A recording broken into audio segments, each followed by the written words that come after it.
കർത്താവിൻ്റെ ധന്യതിരുനാമം ഇന്ന് ഈ പ്രഭാതത്തിൽ മഹിമപ്പെടുമാറാകട്ടെ. ചില ദിവസങ്ങൾക്ക് ശേഷം വീണ്ടും പ്രഭാത വന്ദനവുമായി നിങ്ങളുടെ അടുക്കൽ വരുവാൻ ദൈവമായ കർത്താവ് ഇടയാക്കിയതോർത്ത് ദൈവത്തെ സ്തുതിക്കുന്നു. ഇത് ജീവനുള്ള മന്നയായതുകൊണ്ട്, പ്രഭാതത്തിൽ ജീവിപ്പിക്കുന്നതായതുകൊണ്ട്, നിങ്ങൾക്കത് അനുഗ്രഹവും ശക്തിയുമാകുന്നതുകൊണ്ട്, ദൈവകൃപ പകരുന്നതുകൊണ്ട് ഇത് കണ്ടിന്യൂ ചെയ്യാനും ദൈവമായ കർത്താവ് ശക്തി നൽകുന്നു. ദൈവം എല്ലാവരെയും അനുഗ്രഹിക്കട്ടെ. ഇന്നത്തെ ദൈവവചന ധ്യാന ചിന്തയിലേക്ക് പ്രവേശിക്കുന്നതിനായി യെശയ്യാവിൻ്റെ പുസ്തകം 60-ാമത്തെ അധ്യായം അതിൻ്റെ 18-ാമത്തെ വാക്യം. യെശയ്യാ പ്രവാചകന്റെ പുസ്തകം 60-ാമത്തെ അധ്യായം അതിൻ്റെ 18-ാമത്തെ വാക്യം വായിച്ചു കേൾപ്പിക്കുന്നു. ഇനി നിന്റെ ദേശത്ത് സാഹസവും നിന്റെ അതിരിനകത്ത് ശൂന്യവും നാശവും കേൾക്കയില്ല. നിന്റെ മതിലുകൾക്ക് രക്ഷ എന്നും നിന്റെ വാതിലുകൾക്ക് സ്തുതി എന്നും നീ പേർ പറയും. ഐസിയ ചാപ്റ്റർ 60 വേഴ്സ് 18 വായിച്ചു കേട്ടത്. ഇത് ഒരു മൊത്തം കോണ്ടെക്സ്റ്റ് നടത്തിയെടുത്തതായതുകൊണ്ട് കോണ്ടെക്സ്റ്റ് വൈസ് ചിന്തിച്ചാൽ ഇസ്രായേലിനെ കുറിച്ച് പഴയ നിയമത്തിൽ ഇസ്രായേലിനോട് പറയുന്ന വാചകമാണ്. ഇസ്രായേലിനോട് പറയുമ്പോൾ തന്നെ അതുമായിട്ട് ബന്ധപ്പെട്ട് പറയുന്നുണ്ട്. വാചകം ഇങ്ങനെ പറയുന്നുണ്ട്: ഇതിനു മുമ്പ് വാളിൻ്റെ പ്രവാചകനായ അവരുടെ ദേശത്തെ ക്ഷാമവും ദേശത്തെ നാശവും ദേശത്തെ അനർത്ഥവും ദൈവ വഴിവിട്ട് ദൈവത്തെ വിട്ടുപോയ ജനത്തിന് വന്നിരിക്കുന്ന ഖേദകരമായ അവസ്ഥകളെല്ലാം കഴിഞ്ഞിട്ട് 60-ാം അധ്യായം എത്തുമ്പോൾ തിരിച്ച് ദൈവത്തിലേക്ക് മടങ്ങി വന്ന അവർക്കുള്ള ഒരു പുനർജീവനം, ഒരു ഉയർത്തെഴുന്നേൽപ്പ്, അല്ലെങ്കിൽ ഒരു റെസ്റ്റോറേഷൻ, ഒരു പുനഃസ്ഥാപനം ദൈവം വീണ്ടും ചെയ്യുന്നതാണ്. അതുകൊണ്ടാണ് എഴുന്നേറ്റ് പ്രകാശിക്കാൻ, നിന്റെ പ്രകാശം വന്നിരിക്കുന്നു, കൂരിട്ട് ജാതിയെ മൂടുന്ന ആ ടൈമിൽ ദൈവത്തിൻ്റെ തേജസ് ഉദിച്ചിരിക്കുന്നു. ദൈവ തേജസ്സിലേക്ക് ആശ്രയിക്കുന്ന ദൈവത്തിനുള്ളതാണ് ഇത് പഴയ നിയമ ഇസ്രായേലിനെ സംബന്ധിച്ച്. എന്നാൽ ഈ വചനം പുതിയ നിയമത്തിലേക്ക് വരുമ്പോൾ, പുതിയ നിയമസഭയിലേക്ക് വരുമ്പോൾ, അല്ലെങ്കിൽ വ്യക്തിപരമായി എന്നെ കേൾക്കുന്ന സഭ എന്ന് പറയുന്ന വ്യക്തി, നീ ദൈവത്തിൻ്റെ മന്ദിരമെന്നും ദൈവത്തിൻ്റെ ആത്മാവ് നിന്നിൽ വസിക്കുന്നുവെന്നും, അപ്പം നീ എന്ന് പറയുന്ന ആ വ്യക്തിയോട് വ്യക്തികളായിട്ട് വ്യക്തിപരമായിട്ട് ഈ സന്ദേശം എടുക്കുമ്പോൾ ആ വചനത്തിന് ഭയങ്കരമായ ഒരു പ്രസക്തിയുണ്ട്.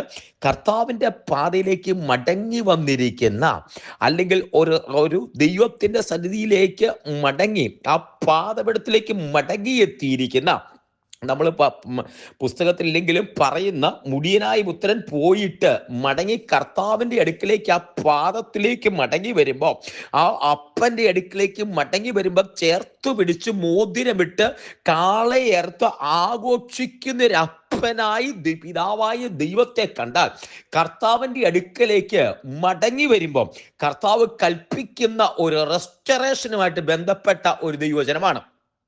ഒന്നുകൂടെ പറയാം, ദൈവപാത വിട്ടു നടന്ന ഒരു മനുഷ്യൻ, അല്ലെങ്കിൽ ദൈവത്തിൽ നകന്നു പോയ ഒരു ജാതി, ആ വ്യക്തി, ആ ജാതി ദൈവത്തിങ്കിലേക്ക് മടങ്ങി വന്ന്, അത് കുടുംബമായാലും സഭയായാലും വ്യക്തിപരമായാലും ദൈവത്തിൻ്റെ അടുക്കിലേക്ക് മടങ്ങി വന്ന് കർത്താവിൻ്റെ പാദത്തിലേക്ക് ചാരുമ്പോൾ കർത്താവ് കൊടുക്കുന്ന റെസ്റ്റോറേഷനാണ്, ഒരു പുനഃസ്ഥാപനമാണ്, ഒരു പുനർപണിയാണ്, ഒരു റീബിൽഡിംഗ് ആണ്. ഈ വചനത്തിന്റെ പശ്ചാത്തലം അത് തന്നെയാണ്. ഇന്ന് പ്രഭാതത്തിലെ സന്ദേശവും അത് തന്നെയത്രേ. ഇത് ദൈവപാദപീഠത്തിലേക്ക് അടുത്തു വരുന്ന ദൈവത്തിന്റെ പൈതലെ നിന്നോട് സംസാരിക്കുന്ന വചനം അങ്ങനെ തന്നെയാണ്. ഇന്നു വരെ ഉള്ളതിൻ്റെ അത് ഒരു ഫുൾ സ്റ്റോപ്പ് ഇട്ട്, ഒരു അടിവരയിട്ട് അതങ്ങോട്ട് മാറ്റി. ഇന്ന് വരെ ഉള്ളത് എങ്ങനെയായിരുന്നു, ഈ നിമിഷം വരെ അങ്ങനെയായിരുന്നു. പക്ഷെ ഈ സന്ദേശം കേൾക്കുമ്പോൾ ഇനി നിന്റെ ദേശത്ത് സാഹസവും നിന്റെ അതിരിനകത്ത് ശൂന്യവും കേൾക്കയില്ല.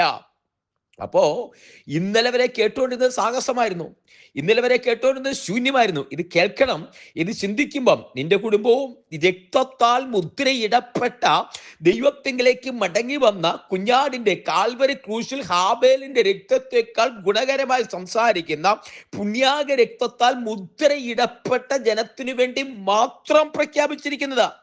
ഇത് കേൾക്കുമ്പോൾ ഇനി സാഹസമില്ലെന്ന് പറഞ്ഞിട്ട് വീണ്ടും യുദ്ധത്തിന്റെ സാഹസം കേൾക്കുന്നു, ആ യുക്രൈനിൽ യുദ്ധം നടക്കുന്നു, അല്ലെങ്കിൽ ഗസയിലെ, ഇതല്ല ഇതിനർത്ഥം. ഇത് കർത്താവിലേക്ക് മടങ്ങി വരുമ്പം ഒരു പ്രതികൂലമില്ലെന്നല്ല, ഒരു പ്രതിസന്ധി ഇല്ലെന്നല്ല, ഇതുണ്ട് എങ്കിലും, പ്രതിസന്ധിയൊക്കെ ഉണ്ടെങ്കിലും ഇനി ഇത് നീ തകർന്നു എന്ന് കേൾക്കയില്ല. കാരണം വീണ്ടെടുപ്പുകാരൻ നിന്റെ കൂടെയുണ്ട്. നിന്റെ ദേശത്ത് സാഹസവും അതിനകത്ത് ശൂന്യവും ഉണ്ടാകത്തില്ല. ഇനി ബിഗ് സീറോ എന്ന് പറഞ്ഞ് നിന്നെ മാറ്റി നിർത്തത്തില്ല. നിനക്കങ്ങനെ തോന്നത്തില്ല, കൂടെയുള്ളവർക്കും തോന്നത്തില്ല. കാര്യം നീ ഏതൊക്കെ പാതയിലൂടെ എങ്ങനെയൊക്കെ പോയാലും നീ സീറോ ആകത്തില്ല. കർത്താവ് നിന്റെ കൂടെ ഉണ്ടാകും. യഹോവ നിന്റെ കൂടെയുണ്ടാകും. മാറോട് ചേർത്ത് പിടിക്കുന്നവൻ കൂരിരുൾ താഴ്വരയിൽ കൂടി നടന്നാലും, ഇംഗ്ലീഷിലെ വാക്ക് എഴുതിയിരിക്കുന്നത് വാലി ഓഫ് ഡെത്ത്, മരണ താഴ്വരയിൽ കൂടി നടന്നാലും കൈവിടാത്തവനായി കർത്താവ് നിന്റെ കരം പിടിച്ചു കൂടെയുണ്ടാകും. അതുകൊണ്ട് സാഹസം, നീ വേദന കൂടെ പ്രതിസന്ധി കൂടെ കടന്നുപോയാലും കേൾക്കാത്തൊരു കാര്യമുണ്ട്. സാഹസമെന്നോ ശൂന്യമായി പോയി, ഇല്ലാതെ പോയി, നശിച്ചുപോയി, സീറോ ആയി പോയി എന്നുണ്ടാകത്തില്ല. കാരണം കർത്താവ് അഖിലാണ്ടത്തിന്റെ ഉടയവന്റെ കരത്തിൽ പിടിച്ചിട്ടുണ്ടെന്ന്. ഹല്ലേലൂയ. അഖിലാണ്ടത്തിന്റെ ഉടയവനായ കർത്താവ്, ഭൂമിയെ സൃഷ്ടിച്ചവൻ, സർവ ചരാചരങ്ങളെ സൃഷ്ടിച്ച കർത്താവ് കൂടെയുള്ളത് കൊണ്ട് ഹല്ലേലൂയ, ഇനി സാഹസമെന്ന് കേൾക്കത്തില്ല, ഇനി ശൂന്യമായി എന്ന് കേൾക്കില്ല. ഭാരൻ ഫലമില്ലാതെ പോയി എന്ന് കേൾക്കത്തില്ല.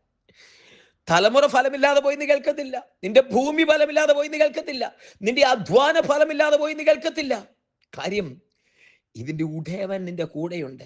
നിന്റെ ഉടയവൻ, നിന്റെ യജമാനൻ നിന്റെ കൂടെയുണ്ട്.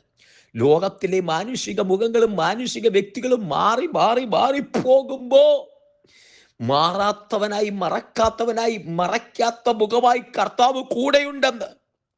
അടുത്ത രണ്ട് വാക്കുകൾ അത് ഇച്ചിരി ഇമ്പോർട്ടൻ്റാ.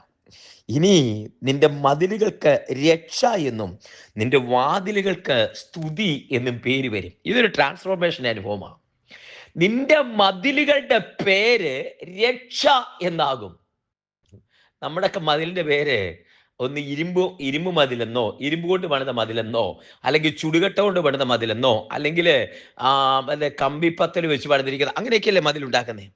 എന്നാൽ ഇന്ന് കേട്ടേ, ഇനി നിന്റെ മതിലിന്റെ പേര് രക്ഷ എന്നാ. നിന്റെ മതിലിന്റെ പേര് രക്ഷ. അങ്ങനെ കേട്ടിട്ടുണ്ടോ? ഇല്ല. പക്ഷെ അതിന് തത്തുല്യമായ ഒരു സംഭവം, പദം പറയാം.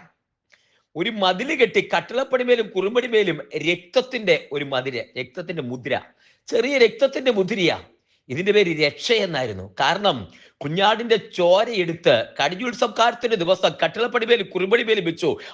അത് മതിലായി ഭവിച്ചു. അതിന്റെ പേര് രക്ഷ എന്നായിരുന്നു. ആ മതിൽ രക്ഷയായി അകത്തിരുന്നവരെ തൊടാൻ പറ്റാതെ, സംഹാരകന് കയറാൻ പറ്റാത്ത രക്ഷയുടെ മതിലായെങ്കിൽ, ഇന്ന് ഒരിക്കലായി ആടുകളുടെയും കാളക്കുറ്റിന്റെയും ചോരയാലല്ല, മറിച്ച് കൂടെ അർപ്പിക്കാൻ ആവശ്യമില്ലാത്ത ആ കുഞ്ഞാടിന്റെ കാൽവരി ക്രൂശിൽ അറുക്കപ്പെട്ട യേശുവിന്റെ രക്തത്തിന്റെ മുദ്രയിട്ട നിനക്ക് ഇതൊരു രക്ഷ എന്ന മതില്. രക്ഷ എന്ന മതില്. ആ നാമം ധരിച്ചിരിക്കുന്നവർക്ക് ആ രക്ഷ എന്ന മതില്. ആ നാമം ധരിച്ചിരിക്കുന്നവർക്ക് യേശു, എന്റെ നാമത്തിൽ നിങ്ങൾ ഭൂതങ്ങളെ പുറത്താക്കും, സർപ്പങ്ങളെ പിടിച്ചെടുക്കും. അതാ ആ നാമത്തിലൊരു രക്ഷയുണ്ട്. ആ നാമത്തിലൊരു മതിലുണ്ട്. ആ നാമത്തിന്റെ ഒരു മതില്. ആ നാമത്തിന്റെ മതിലകത്തുള്ളവര് പുറത്ത് മറ്റിടങ്ങളിലൊക്കെ ആശ്രയമില്ലാതെ ആ നിലവിളി കേൾക്കുമ്പോ, കടിഞ്ഞൂൽ നിലവിളി കേൾക്കുമ്പോ അകത്തിരിക്കുന്നവര് ദൈവത്തെ സ്തുതിക്കും. ദൈവത്തെ സ്തുതിക്കാൻ ഒരു കാരണമുണ്ട്. അവന്റെ വായിലുള്ള പാട്ടാ. മതിലിന്റെ പേര് രക്ഷയെന്നാ. പക്ഷെ സ്തുതി എവിടെയാന്നറിയാമോ? സ്തുതി വരുന്നത് നിന്റെ വാതിലുകൾക്ക് സ്തുതി എന്ന് പേരാകും. കാരണം ഈ വാതിലിൽ പതിച്ചിരിക്കുന്ന രക്ഷയായതുകൊണ്ട് വാതിലുകളുടെ പേര് സ്തുതിയാകും. അധരമാകുന്ന നാവ് ചലിപ്പിച്ച സ്തുതി വരട്ടെ. ഇത് കേട്ടുകൊണ്ടിരിക്കുമ്പോ ദൈവത്തെ സ്തുതിക്കട്ടെ പ്രിയരെ, ദൈവത്തെ സ്തുതിക്കട്ടെ. ഹല്ലേലൂയ. ദൈവത്തെ സ്തുതിക്കട്ടെ. സ്തുതി എന്ന പേരാകും. ദൈവങ്ങളിലേക്ക് സമർപ്പിക്കാം, ഒരുമിച്ച് പ്രാർത്ഥിക്കാം. സ്വർഗീയ പിതാവേ, ജനത്തെ അനുഗ്രഹിച്ച് പ്രാർത്ഥിക്കുന്നു. ആത്മാവിൽ ഈ ജനത്തെ അനുഗ്രഹിക്കുന്നു. അസാധാരണ ദൈവ സാന്നിധ്യം കൊണ്ട് നിറയ്ക്കുന്നു. ദൈവത്തിന്റെ കരം കൂടിയിരിക്കും. ജനത്തെ അനുഗ്രഹിച്ച് പ്രാർത്ഥിക്കുന്നു. വചനം കേട്ടതുപോലെ ഈ ജനത്തെ അനുഗ്രഹിച്ച് പ്രാർത്ഥിക്കുന്നു. ദേശത്തിന് കർത്താവെ രക്ഷ എന്ന് മതിലിന്റെ പേരായി, വാതിലിന് സ്തുതി എന്ന പേരായി ജനത്തെ അനുഗ്രഹിച്ചു പ്രാർത്ഥിക്കുന്നപ്പാ.